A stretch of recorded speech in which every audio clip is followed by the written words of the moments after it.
I try to get Chip to come be in the video, but he's just laying in his spot, staring at me. Chippies. So, hi! I have a lot of pictures to take because of that wonderful box of stuff I got from QueenOfSquids, and because last Thursday I went to the thrift store and found some things. But the main reason that I have not taken the pictures, well, its main reason is because I had to be responsible and do eBay stuff and clean my car, because the doll show is this weekend and I'm actually going to have someone not in my family in my car. And because before the fluke was brought in, before she was an inside cat, she'd be outside and we'd start putting her in the garage at night and she's sleeping in my car. So my car looked like an outside cat had been sleeping in it and it really needed to be clean. And so finally I cleaned it yesterday. And it's amazing what a difference having no dust in my dashboard makes. I really should clean my car more often. So, and beyond adult responsibility things, what I've been doing to keep me from taking pictures and from finishing the pattern, I haven't forgotten the pattern. I have the pattern itself made up. I just still need to write the instructions. But I was working on this.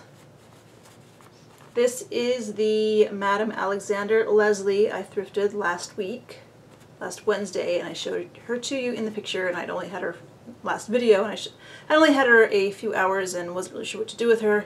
And I got into my mind that I wanted to make her some OG style Lolita clothes. And this is mostly Susan cloth. The bloomers are Susan cloth and the shirt is Susan cloth. The front of the vest is Susan cloth. This was cloth I got in a sewing trade 12 years ago? 11 or 12 years ago. And then the lining and back of this vest, which I will show off because I actually broke into my precious tiny buckles, fancy tiny buckle stash. This was in one of those thrift grab bags that I got recently that I also need to sew through, and it was nice to use it, but of course this didn't make much of a dent in how much of that cloth I have. And I'm pretty sure this lace was Susan cloth, something Susan sent to. And this stuff is mostly just stuff I've been accumulating for years. Safi sent me these rhinestones along with some hair. Let's see anything else in here from Doll People. And nothing else in here specifically from Doll People. Although this was on a skirt that I got in a pack of stuff someone sent me. So I got this doll last Wednesday. I probably could have put her into some MSD size clothes. And I did have some shoes that fit her, but none of them were these. I knew I wanted to make this, something like this for her, but none of the shoes I had were really this style appropriate for this. So I said to myself on Thursday, since I had to go to the library, I'd be in the direction of the other thrift store, I said, I'm going to start looking at porcelain dolls until I find one cheap with shoes that look like they're the right size. And I obviously found them. I actually have gotten a lot of the glue off of them. They're pretty old and aged and cheap, and the glue is getting nasty. I was thinking I might paint them, but when I put them in the bag with the stain remover to hopefully destink them, it removed a lot of the stains. But I say destink them because these were on a craft doll that looked porcelain but was made of vinyl, and she was still in her original bag she'd been bought in with the clearance sticker on her. And I got her home and opened her up, and just this blast of cigar smoke came out of the bag and knocked me over. I got that doll sprayed down with stain release and anti-odor stuff, and she is hanging in the garage from a hook. The ways that this hobby sounds macabre sometimes. She had one of those plastic rings of plastic, clear plastic around her hair to keep it in place. I just pulled that down and hung her up by that. And she still stinks. She's been, there since last Thursday. You have to get close to her to smell it, but it's still bad. However, her shoes were perfect. Well, not perfect. Really, these feet need something with a low heel. There, I put some foam in the bottom of these shoes to fill in the space under the heel. And the doll's heel, no, the sole of the shoe. So I'm really hoping that some morning before it gets stinking hot, because this is the time of the year where it's getting stinking hot now. It is stinking hot outside. I hope to get outside and get some pictures of her in the morning light. Because I do like taking pictures of dolls outside, even though I have like 3 places outside that I actually take pictures. But I like to do it when it's cool. The light is more dramatic and more interesting, and neighbor kids are outside saying, "Hi, what are you doing?" It's like, I'm not talking to you. I'm not the most sociable person. So I'm happy with this outfit. It's not perfect. This shirt, I made the shirt first and I forgot that dolls like this have thicker necks than MSDs and fashion dolls, so that I had to do weird things to the collar of the shirt to get even remotely close to sitting forward and not really far back. And I had a moment when I was turning the vest inside out through these really narrow shoulders that I thought that I was going to just end up ripping everything and have to throw it all away, but I am happy with how the vest turned out. I did not make real buttonholes. It does have some of that lightweight hook and loop tape that Cosmo sent. But I'm happy. And I hope to get pictures taken and posted and shared soon. And other doll things I did with stuff I already had is Eric had sent the Mountain Climber Barbie. And that doll, the white one, not the good one, not the one that I haven't seen in my Walmart yet, the one that is still sitting 12 deep in my Walmart. Anyway, so that has a slightly odd skin tone that I had read matches Superstar era dolls a little better, although it's not super orange. But I've been trying to find a body to put this like 1982, early 80s Dolls of the World France head on, and I think she matches well enough. It is an odd skin tone. They did not have the consistent skin tones back in the early 80s like they do now, even though they change them every few years now. At least they try to stay consistent within that range of what they have. So I eventually want to reroute this doll. I want to give her purple hair. But for now, so I had her just as a head hanging around with the bodies, holding on to the hair that I want to put on her. So I'm not taking the best care of this hair. But this is going to be her permanent body. And then another body I had for a while that someone had given me was, what are they called, the Palm Beach dolls? The Barbies that were the first ones to have the small flat feet from a few years ago, but they did not have articulated legs. They had articulated fashionistas' arms and torsos, but their legs were straight with flat feet. And this was the Leah, I think it was Leah. So she was super pale. The body was super pale. I think the head might have been full of glue. For some reason I did not have the head on that body. And I had had the legs off of that body for a long time because I thought I would swap articulated legs onto them.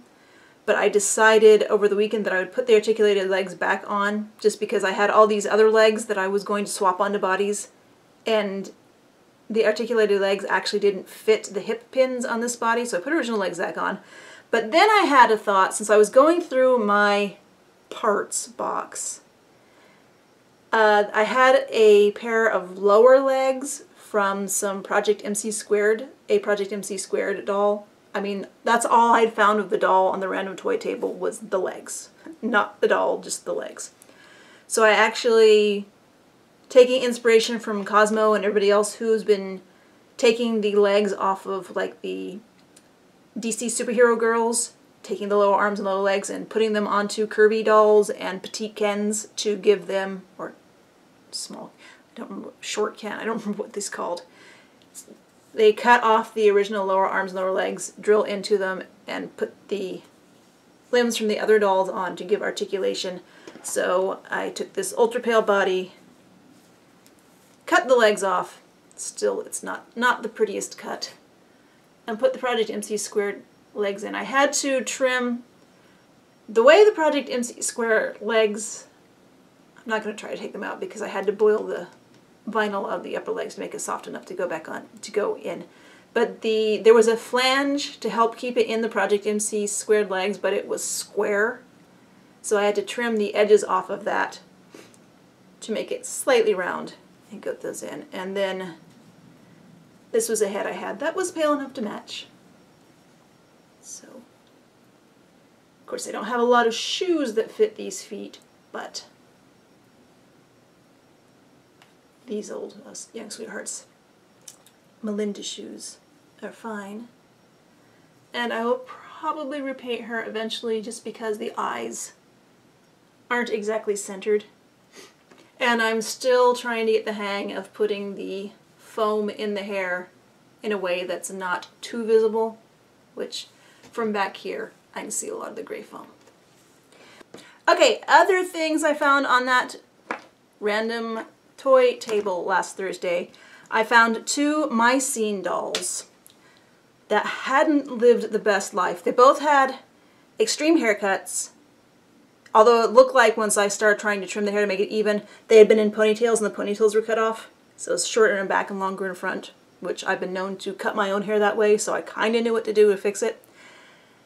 One of the heads had been rebodied onto the small Disney Princess Hobbit-style Barbie body, so who knows what had happened to her original body. And the other head was still on the original body. And those were these two, which I wrote their names down, and I'm gonna post it somewhere on the screen because I can't remember them at the moment. But they are both from the same line. It's some disco line. And I think I did an okay job trimming their hair. I mean, Mycenes look odd to me with short hair because they're supposed to be so super glam. But you know how I am with my dolls. I really like the just a little flip of hair over here she has. I tried to maintain that when I boil set their hair.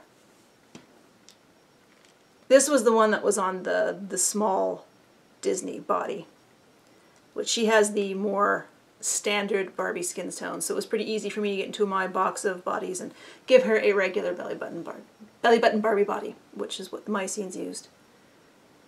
And she's just wearing doll clothes that I had around. The only thing she's wearing that I made are these socks. She's wearing completely homemade stuff, which this I'd had around. This is Susan cloth. And this is cloth that somebody gave me, I can't remember who it was, sorry, because it's an odd size, fairly small amount, so probably not Susan. And I just wanted to give her a completely, you know, boho look. And I actually did base this on a real pattern, which I thought I left out to show you, but I don't know where I put it. I'm not going to worry about that. It's just, at doll scale, it's pretty hard to find a knit that will drape properly, but overall it's the same kind of loose and flowing effect that I wanted, even though her makeup completely counteracts this casual look. So the two Mycenes were a nice find. Another doll I found on that table, she originally had a soft body. I think I've looked her up a couple times because everybody says, oh, I had her when I was little. I think she was called Dream Glow, not the 1986 Dream Glow Barbie. This is Dream Glow Barbie with originally had the soft body and glow-in-the-dark streaks in her hair. Now, I'm not too fond of the Generation Girl sculpt, and really never have been, not even since it was new. But I couldn't resist the pink hair, especially since I knew it had the streaks that appeared blonde are actually glow-in-the-dark, pale greenish white. And also, the more I looked at her, although she has glitter in one nostril right now, not only are her eyes painted really small, which is a nice change, but I was comparing her to another modern Generation Girl sculpt Barbie, and I'm going to put Generation Girl sculpt in quotes with the modern one, because not only they made the modern doll heads bigger, but there's just the overall definition of the face is a lot softer in the new dolls. I don't know if they're intentionally trying to make them seem softer and friendlier, or if they've just been reusing the molds or even recasting from their own faces over and over and over to lose all that detail. So while I'm still not super in love with the Generation Girl sculpt, I can appreciate it a lot more, especially this older one. She's from 2001 compared to the way they look now. But the thing that was on the toy table that made me decide to go ahead and dig through everything was cotton candy, which, I don't know. I mean, she's in good shape. I know cotton candy's not worth a lot, but this is one of the ponies that have been reproduced, the 35th anniversary reproductions that are out and about now. So, and she's obviously in pretty good shape. She did have a purple stain under her eye over here. So I had her in the window wrapped up in an old washcloth that had a hole in it, and I had the hole positioned so that the light could get to the benzoyl peroxide cream to help fade that spot, but not fade the whole pony. I never know whenever I am listing these. Are these considered dolls? So she actually also had a stain on her cheek, which is mostly faded. It's still there if you really know where to look. And then I realized last night that these two have quite a bit in common. So I will probably be taking pictures of these two together. I don't know if I'm going to go and paint her eyes purple, or at least put some purple dots in it so they have more in common, or not. Just an idea. And then there's the box of stuff from Queen of Squids, which I have posted the box opening in another video.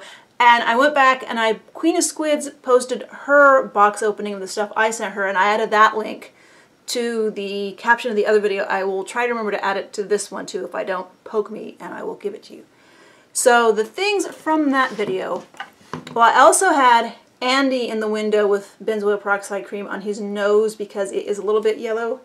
It's still kind of yellow, but it is not, it doesn't look like he stuck his nose in mustard like it did originally. And I have him wearing one of the shirts Cosmo Moore made and sent. And this is, I believe, that pattern that Cosmo Moore has shared. I'll try to remember to put a link. So this is E.G. Andy, the old E.G. toy company. Spelled E-E-G-E-E because E.G. and Unita and all that stuff is just the way that things used to be named.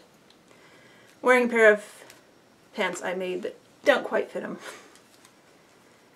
He actually has a head that will be really easy to put on a modern body if I decide I want to put him on a modern body. But he has charm on his original body too. Oh. I should get pictures of him with Alan. I don't have any other dolls from any other guys from the 60s right now. Like I said, I am behind on pictures. I need to get pictures of everybody with everybody. So that's Andy. And Disgust. Which I think she will be fun to have her hang out with Edna Mode and judge everybody. I have not seen this movie yet. I'm even blanking. Was it called Inside Out? No. Although the elephant guy from this same series, because he makes noise, although the batteries are also dead like this one, has been in the local Goodwill for a few weeks now, with no one buying them. So, Disgust. She can stand up, although it's kind of tricky because that's a lot of plastic. And Queen of Squids sent me that Made to Move Curvy. Thank you. Thank you for everything, but that was the big surprise. Didn't even feel like I needed to go, well, I walked past the Barbie aisle when I was out this morning just to see if they had any of the Nintendo clothing packs yet, and they didn't, so I just walked on. So I had been, ever since John got the Made to Move Curvies and reported that their skin tone was a really good match for 1980s tan, this is the head that I wanted to put on it. So here we go. And she's wearing a dress made by Cosmo, and the sweater is off of Etsy for Angora Feed. And these are some of the shoes that Queen of Squids sent. Not a perfect fit on the curvy feet, but they work. So I'm happy. I think this actually is Kira and not Miko. And when I bought her, I thrifted her and someone had glued, I think I thrifted her, someone had glued beads to her ears in lieu of earrings, and I still haven't picked all of that off of the side. She also has a little bit of foam in her hair. It doesn't show up quite as prominently in her hair. So I'm happy to have this. I have not tried to remove the nubs in her elbow that make it harder to pose them, because both the upper and lower elbows do bend, and I know that's a problem Chris had, is he could not get the upper one to move without boiling it because those nubs were so aggressive. But happy. Queen of Squids also sent the ballerina Barbie, which I quickly made this dress. Again, this is the pattern that I am going to get shared sometime soon, hopefully. I do alter it a little bit for the old bodies with the larger bust and broader shoulders. The way the back, this part of the back of the pattern, it's not a super acute angle, but it's a slightly acute angle. Or no, obtuse. I'm trying to remember how it goes. Hold on. Obtuse. And this would be the grain, so you would normally line this up with the straight of the grain and then cut this at the angle. But when I make this, alter it to fit older style bodies, I move it away and I straighten this just to give it a little more space. Also, I make smaller seam allowances. But I wanted to finally try this dress, which, you know, I've been mostly doing with 2 prints. I wanted to try it in the short length in 1 print. And this is some of the silk ribbon that Queen of Squids sent. Although I tried, but I got it unevenly into the seam allowances, so hopefully the bow will kind of hide that. And made from Susan cloth. And I do like the way this turned out.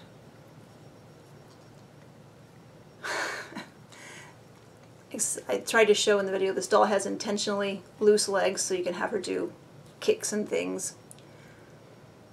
They were so loose, I don't know if previous owner had done it or if it was a factory thing, that they had actually been in, when I opened the box and I took a better look at her, they were on backwards, so her butt was in front, but her legs were so, but I was able to pop these legs off and put them back on, so now she's all squared up, and these are some of the shoes that Queen of Squids sent. They do fit if I'm a little more aggressive. And I actually chose all of this cloth and this dress and this trim of everything to go with these shoes specifically. I think it has a 1970s enough vibe to it. So I am happy with the way this dress turned out in single print. Hold on, there's this thread. I guess the only variation I would have left to try is a long dress with a different print on top than the bottom, or different cloth, maybe not even necessarily a print. But hopefully I will get it finished and shared before I try that.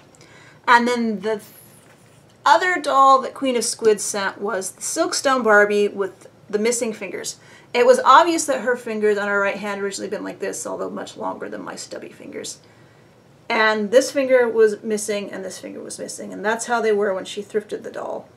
And she wasn't sure what to do to repair them. My first thought was epoxy putty, because that can rescue a lot of things. Only I knew I would need to put something into the thumb to build the epoxy putty around. So I took my pin vise with its tiny, tiny, tiny, tiny, tiny, tiny drill bits.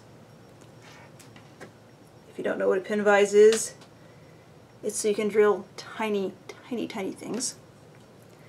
And I chose the bit that was about the size of a straight pin, drilled into her thumb, which I don't know what Silkstone plastic is, but it drills about as easy as resin. So I don't know if it's resin, it probably isn't, but it kind of worked like resin as far as it comes to drilling into it and then later sanding off a tiny bit of it. So I drilled that in, I put the pin in, and I cut the top off of the pin so it was just slightly shorter than the finished thumb would be. And then I looked at it and thought, I don't want to try to stick epoxy putty to this. I don't want to try to use a tiny amount of epoxy putty. I don't want to, I can just imagine me trying to stick it to the wire, the straight pin, and it would like just squish around the other side, and I try to squish it back and squish around. And then my brain went to, hey, when you cut down that live torso and took like the 1/4 inch out of that live torso a week or so ago and used the acetone melted plastic goop to put her back together. That was a tan plastic. You still have some of that. It's been sitting in the jar. I melted it in a tiny little jar. And even though the jar seals, acetone will still very slowly evaporate. So it had been sitting in this jar.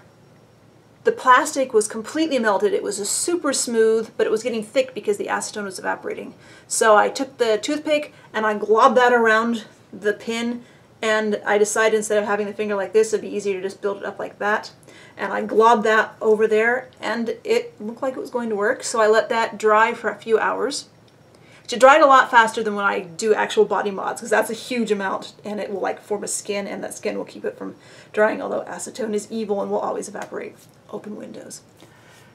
And so after a few hours of that, I globbed some more onto the thumb and the finger, and I let them cure, dry overnight.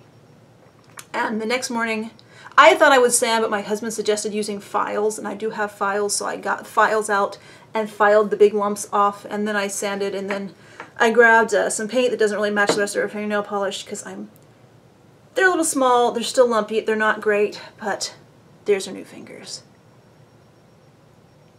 It says not perfect. I mean, from where I'm sitting with the light on that side, the original doll's opaque, but the finger and thumb are super translucent.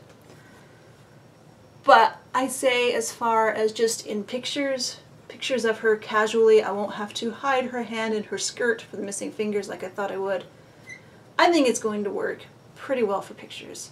And so now I have a silkstone to mess around with. And yes, this is so heavy. You know, I have that articulated silkstone and she is heavy, but she's not this heavy. So, amazing gift from Queen of Squids. Thank you. And then I did go to the thrift store today. I mostly bought dresses because I want to wear dresses this summer.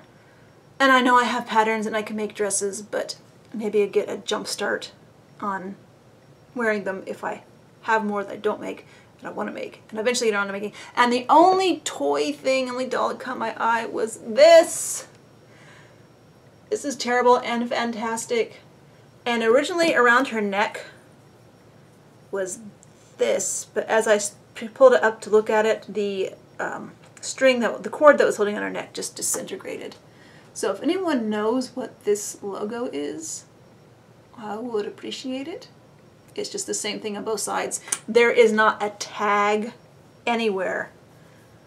Not in the dress, not on the doll. Oh wait, there's a tag. Just says made in China on the material. So there's not a useful tag with an informative tag. And I would really guess though, since the cord around her neck disintegrated, and since she's held closed with snaps, I'm gonna guess she's from the 80s. Maybe not the super early 80s, since she says made in China, not made in Hong Kong. There's some sticker in her hair. I mean, the rubber band is old enough to have disintegrated on her hair. But I couldn't resist her. I'm seriously considering trying to get this head onto a different body, because I'm really not fond of cloth-bodied dolls. And I don't know if I'm brave enough to try to cut off the shoes to make them into usable shoes for other dolls. But I couldn't resist the scary pastel-haired clown. She's not, I mean, she's scary because she's a clown, but I think her face is pretty cute. And that's it. I think I've been rambling for 25 or so minutes, which is almost a half an hour, not actually half an hour. So I hope to get the pattern finished and shared. The instructions, I'm going to try to strike a balance between not being excruciatingly detailed and confusing and actually being brief but being thorough. That's what I always struggle with instructions. I don't know how much is too much and how much is not enough. I have the dolls to photograph, and you know, I have a house to clean because people are coming over because there's a doll show this weekend.